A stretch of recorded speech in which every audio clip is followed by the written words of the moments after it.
Hello learners, my name is Ankur Bhardwaj और आज का जो हमारा टॉपिक रहेगा वो रहेगा साइकोलॉजी में personality.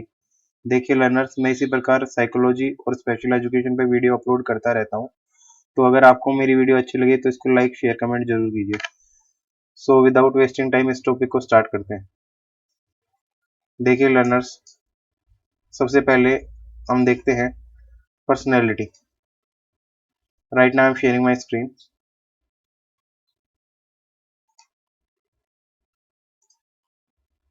Personality by Ankur sir.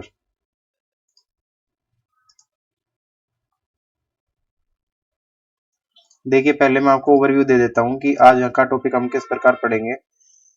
Personality में हम क्या क्या पढ़ेंगे और किस सीक्वेंस में पढ़ेंगे। सबसे पहले हम पढ़ेंगे पर्सनैलिटी में। पर्सनैलिटी होता क्या है, पर्सनैलिटी के अंदर क्या चीजें आती हैं और इसको कंटेंट क्या होता है इसका। फिर पढ़ेंगे हम स्ट्रक्चर ऑफ पर्सनैलिटी के बारे में। फिर हम पढ़ेंगे थ्योरीज ऑफ पर्सनैलिटी के बारे में। फिर टाइप अप्रोच के बारे में पढ़ेंगे। देखिए ये पर्सनैलिटी का पूरा वीडियो नहीं है, मैं इसका सेकंड पार्ट भी बनाऊंगा। अभी पार्ट वन इंक्लूड कर रहा हूँ, कवर कर रहा हूँ। इसमें जो भी पार्ट वन में हमारे टाइप अप्रोच में इंक्लूडेड होते हैं, हिपोक्रेट्स क्लासिफिकेशन, क्रेटकिमर्स क्लासिफिकेशन और शेल्डन क्लासिफिकेशन, वो इसके अंदर आएंगे।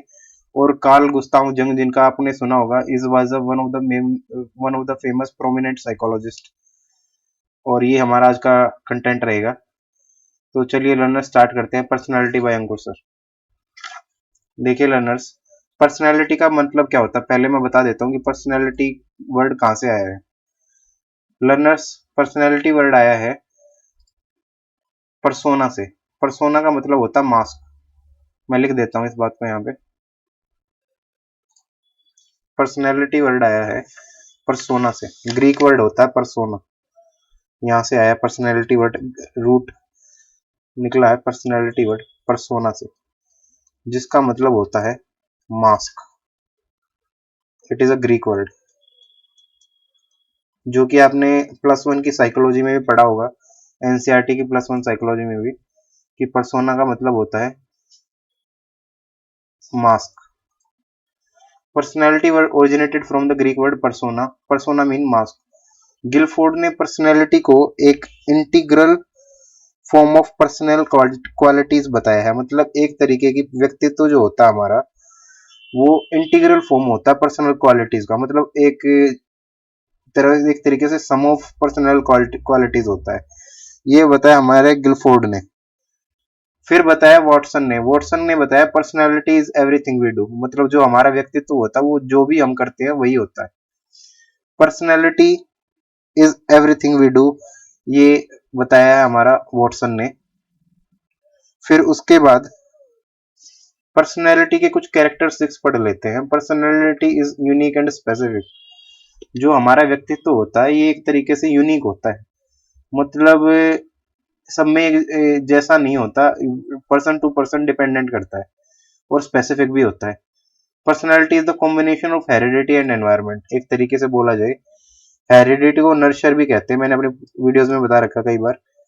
और एनवायरनमेंट को कहते हैं, सॉरी, हेरिडिटी को कहते हैं नेचर और एनवायरनमेंट को कहते हैं नर्चर। नेचर नर्चर अप्रोच भी होती है एक हमारी। तो ये बात आपको क्लियर होगी होगी यहाँ से। Personality is the combination of heredity and environment. आगे बढ़ते हैं। उसके अलावा भी कुछ चीजें हैं, कैरेक्टरिस्टिक्स है पर्सनैलिटी की, वो मैं बता देता हूँ। When self-consciousness starts coming to awareness, the existence of his personality comes into light. जब जो चेतन अवस्था होती है माइंड की, वो जागृत जागृत अवस्था में आती है, तो उसको कहते हैं हम कि पर्सनैलिटी आ गया है लाइट में। मतलब व्यक्तित्व किसी पर्सन का लाइट में आ गया है, मतलब देखा गया है एक तरीके से। ये कैरेक्टरिस्टिक है पर्सनैलिटी की, या डेफिनेशन भी एक तरीके से बोल सकते हैं हम, अगर समझाना हो कॉन्शियसनेस के टर्म्स में। Personality is the combination of heredity and environment, बता दिया मैंने। और इसमें दोनों का सिग्निफिकेंट रोल रहता है, महत्वपूर्ण रोल रहता है, इंपॉर्टेंट रोल रहता है। Learning and acquisition of experience play an important role in the development of personality. एक तरीके से बोला जाए अधिगम, जिसको लर्निंग कहते हैं। लर्निंग और एक्विजिशन, अर्जन, व्यक्तित्व में एक महत्वपूर्ण योगदान रहते हैं इनका पर्सनैलिटी के डेवलपमेंट में। लर्निंग का और एक्विजिशन ऑफ एक्सपीरियंस का मैं लिख देता हूँ यहाँ पे। लर्निंग का जिसको हिंदी में अधिगम कहते हैं, एंड एक्विजिशन। एक्विजिशन का मतलब होता है अर्जन। The first type of learning को एक्विजिशन कहते हैं। द फर्स्ट टाइप ऑफ, जब कोई बंदा पहले किसी बार को याद करता है, किसी चीज को लर्न करता है, अधिगम करता है, उसको एक्विजिशन कहते हैं। जैसे इंग्लिश कोई बंदा पहली बार सीखता है तो उसको कहेंगे एक्विजिशन। एक्विजिशन, ये कई बार सीटेट के एग्जाम्स में पूछा गया है क्वेश्चन। आगे बढ़ते हैं, स्ट्रक्चर्स ऑफ पर्सनैलिटी के बारे में पढ़ लेते हैं एक बार क्या होता है। स्ट्रक्चर्स ऑफ पर्सनैलिटी में आती है हमारी type approach, developmental approach, trait approach और type as well as trait approach. इसमें से हम आज करेंगे टाइप अप्रोच को पूरा कवर कर देंगे आज की वीडियो में। तो चलिए बढ़ते हैं स्ट्रक्चर्स ऑफ पर्सनैलिटी के बारे में। फिर आता theories of personality. Theories of personality में बता देता हूँ क्या होता है। A personality is a mix form of our physical, emotional and behavioural and attitude and their reaction. व्यक्तित्व एक तरीके से फिजिकल, यानी फिजिकल जो भी हमारे शारीरिक हुआ, इमोशनल और बिहेवियरल और एटीट्यूड और उनके जो रिएक्शन होते हैं, उनके भी जो भी प्रतिक्रियाएं होती हैं, उनका एक तरीके से मिक्स फॉर्म होता है हमारा व्यक्तित्व। Personality is a unique way in which every person thinks. और जो व्यक्तित्व एक तरीके से यूनिक तरीका होता है कि जो भी पर्सन कैसे सोचता है, एक्ट करता है और फील करता है पूरी जिंदगी में। Many popular ideas of personality can be seen in various civilization. हमारे जो सभ्यताएं होती हैं उनमें काफी अलग अलग व्यक्तित्व देखे गए हमारी प्राचीन सभ्यता में। आपको पता होगा कि प्राचीन सभ्यता जैसे हड़प्पा सिविलाइजेशन सबसे हमारी एंशिएंट सिविलाइजेशन है। And many types of research have already been done there. और उसमें कई बार अलग अलग शोध किए गए हैं, रिसर्च किए गए हैं। Some of these important consideration are included in this chapter. उसमें से कुछ मैं बता देता हूँ आपको। पहली आती है, सबसे सिग्निफिकेंट आती है हमारी हिपोक्रेट्स क्लासिफिकेशन। हिपोक्रेट्स क्लासिफिकेशन में क्या होता है देखिए। हिपोक्रेट्स क्लासिफिकेशन में एलिमेंट और टाइप होते हैं। इनको इन्होंने क्या किया है, हिपोक्रेट्स ने हिपोक्रेट्स ह्यूमरल थ्योरी दी है, a foundation for personality theory दी है। Hippocrates are renowned Greek physician. ये फेमस ग्रीक चिकित्सक थे, फिजिशियन थे। Propose one of the earliest theories of personality. इन्होंने सबसे पहली थ्योरी दी पर्सनैलिटी की, बेस्ड ऑन बॉडीली फ्लूइड्स और ह्यूमर्स, जो कि किस पे डिपेंडेंट थी।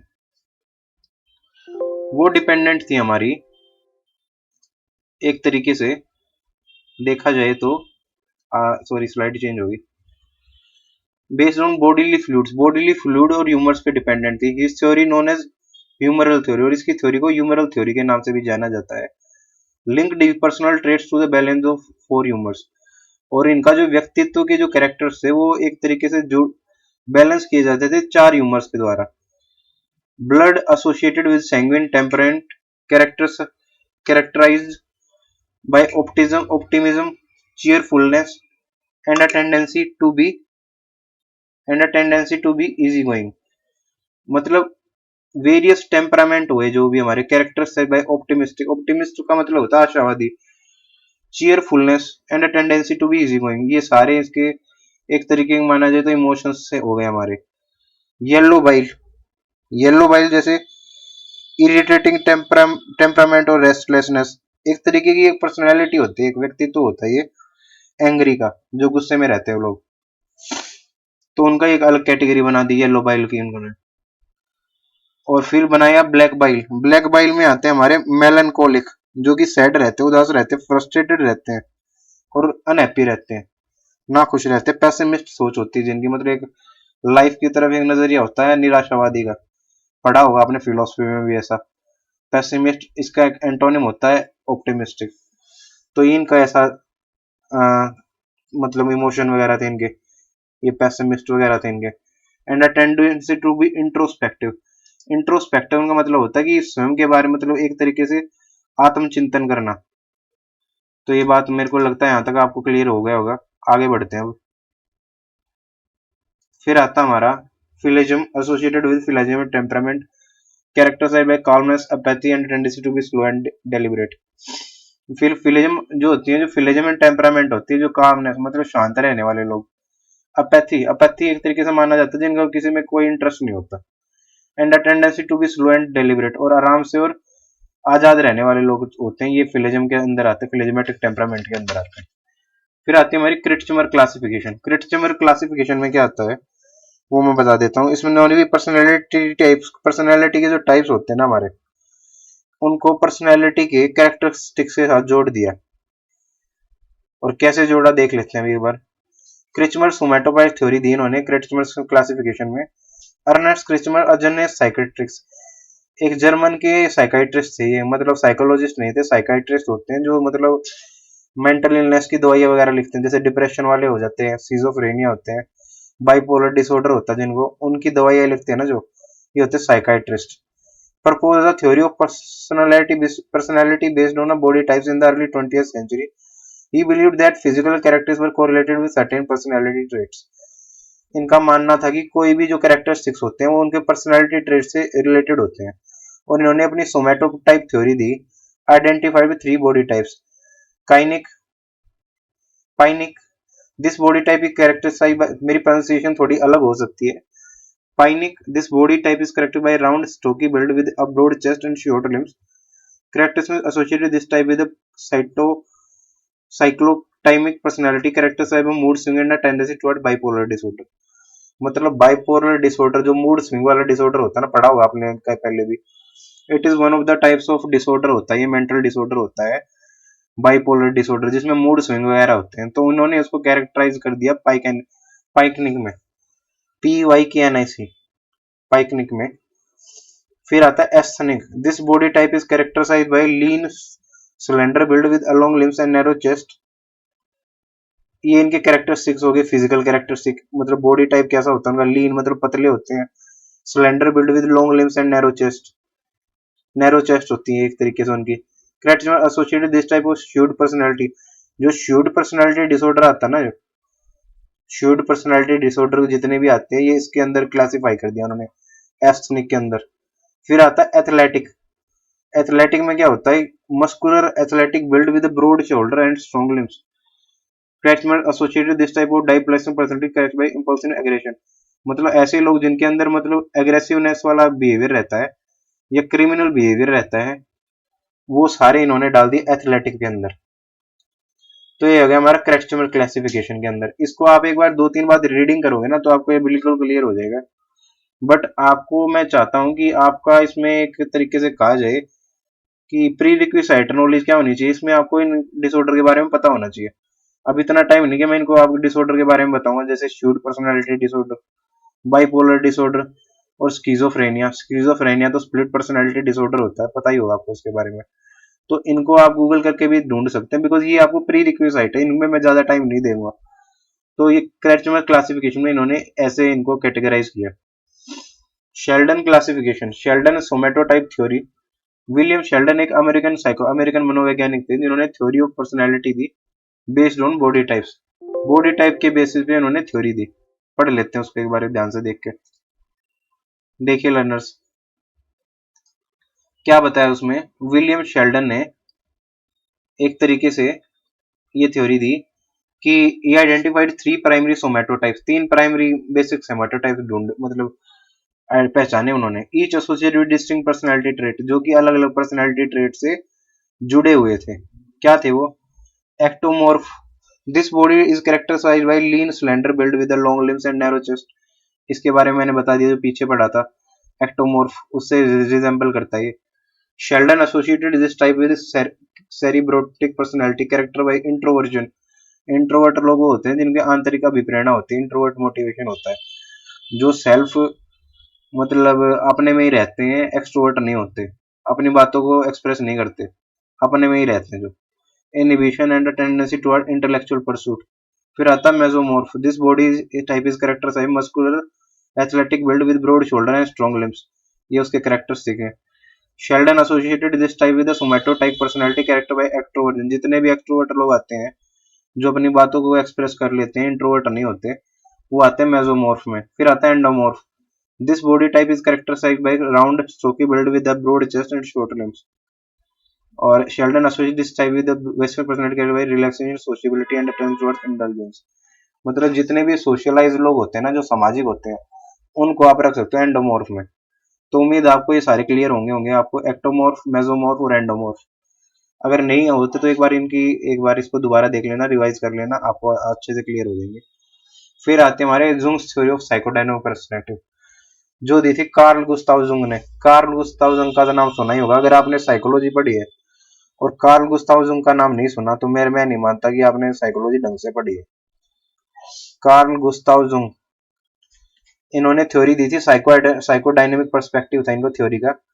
कार्ल जुंग थ्योरी थी psychodynamic perspective. Karl Jung a prominent figure in psychoanalysis, जो कि सबसे साइकोएनालिसिस के जिनको माना जाता है इंपॉर्टेंट फिगर। एक तो साइकोएनालिसिस सिगमंड फ्राइड ने भी बताया था थोड़ा बहुत इसके बारे में। ओरिजिनेटर ऑफ साइकोएनालिसिस माना जाता है सिगमंड फ्राइड के बारे में। Developed a theory of personality that develops from fried, जो आ ही गया देखो नाम की सिगमंड फ्राइड से थ्योरी डेवलप की इन्होंने। Original perspective in several case while Jung theory is rooted in psychodynamic tradition. Sigmund Freud ने तो सारा एम्फेसिस दिया था किस पे, साइकोएनालिसिस पे, और जुंग ने सारा साइकोडायनामिक ट्रेडिशन पे एम्फेसिस दे रखा है। और कलेक्टिव अनकॉन्शियस आर्चीटाइप्स एंड इंडिविजुअल, जुंग्स की थ्योरी के क्या बता देता हूँ कलेक्टिव अनकॉन्शियस। देखो ये जो हमारे साइकोलॉजिस्ट है ना, ये कंटेम्प्रेरी से लेके मॉडर्न साइकोलॉजी में अलग अलग इनका योगदान रहा है। Conscious, subconscious, collective unconscious, cosmic unconscious, ये सारे अलग अलग होते हैं और इनका थोड़ा मतलब मतभेद रहा है इनके विचारों में। बट इनको एक आपको एक जो भी जिसकी भी साइकोलॉजिस्ट की दे रखी है थ्योरी, उसको माइंड में रखना है। और ये देखते होंगे कि कंटेम्प्रेरी टाइम से लेके जो पुराने टाइम से लेके इन्होंने एक दूसरे को क्रिटिसाइज भी खूब किया, बट क्रिटिसाइज करने के साथ एक साथ मॉडिफिकेशन भी आई है थ्योरीज में।